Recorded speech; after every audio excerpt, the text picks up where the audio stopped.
Riak reklamasi Teluk Jakarta belum berhenti. NJOP murah yang ditetapkan di Pulau C dan D buatan PT Kapuk Naga Indah menambah keruh kisruh kelanjutan reklamasi yang masih teka-teki. Angka 3,1 juta rupiah per meter persegi itu didapat dari taksiran kedua pulau yang ketika penghitungan masih berupa lahan kosong.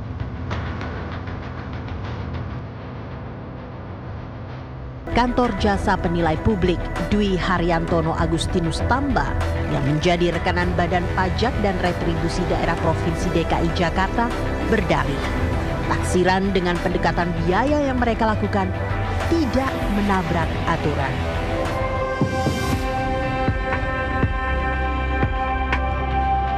Hasil kalkulasi, ongkos pengurukan untuk kedua pulau itu sekitar 3,04 juta rupiah per meter persegi.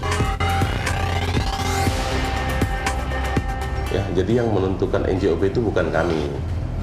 Yang menentukan NJOP itu adalah Pemprov DKI.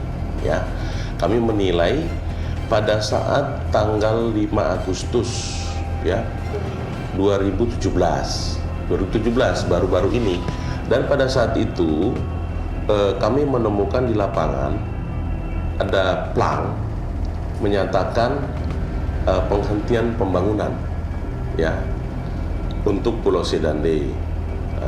Karena pulau ini di-freeze, dibekukan sementara izinnya tentunya tidak layak kita perbandingkan ya, dan masih progres, masih under construction ya.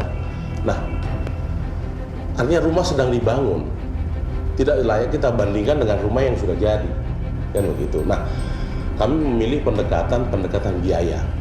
Biaya artinya apa?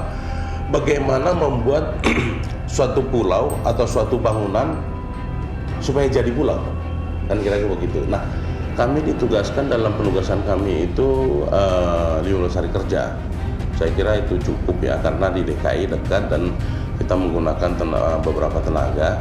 Ya, kita juga melakukan diskusi dengan developer dan pihak DKI selama 3 hari, dan kami melakukan analisis lah ya, lebih kurang 2 minggu. Jadi buat kita waktu yang relatif cukup.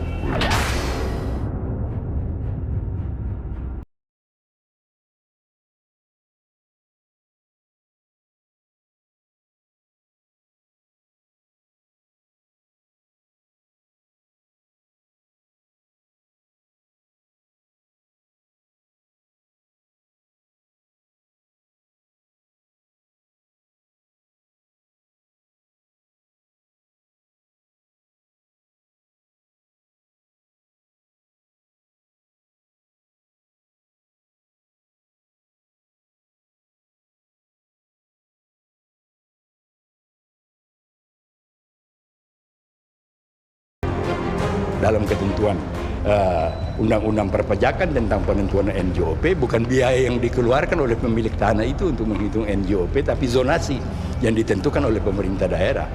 Tapi faktanya adalah ada 2. Pulau itu sudah ada. Kemudian walaupun belum ada izin, bangunan sudah ada.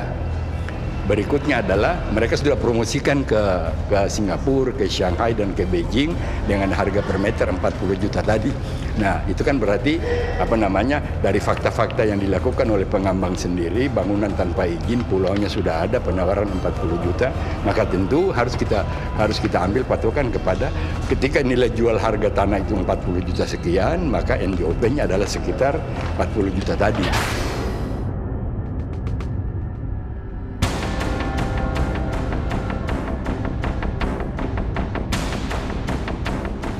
Hitungan NJOP murah ini kian menggelitik lantaran taksiran KJPP yang jauh di bawah NJOP kawasan sekitarnya turut diamini BPRD DKI Jakarta.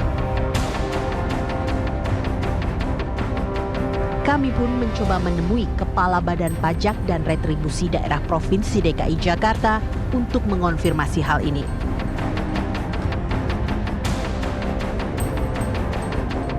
Namun, Kepala BPRD DKI, Edi Sumantri, maupun perwakilannya enggan memberikan keterangan. Apakah ini menguatkan dugaan ada udang di balik NJOP murah di Pulau C dan D reklamasi?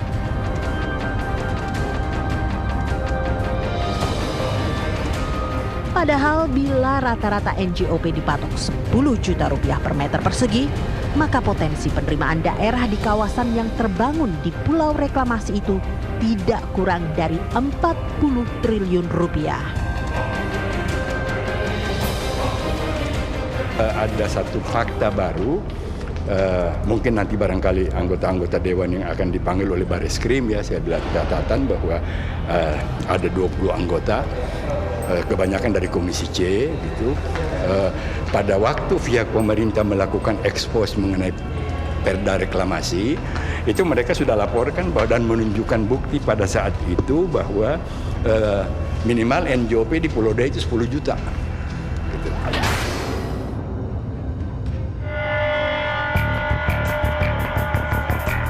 Menilik potensi pendapatan daerah yang begitu besar, lantas mengapa penilaian NJOP di Pulau C dan D reklamasi justru dilakukan ketika moratorium belum dicabut yang membuat NJOP menjadi begitu murah? Tidak wajar lah untuk daerah DKI Jakarta yang begitu komersil, nilainya cuma 3,1 juta, saya kira itu perlu dikaji ulang.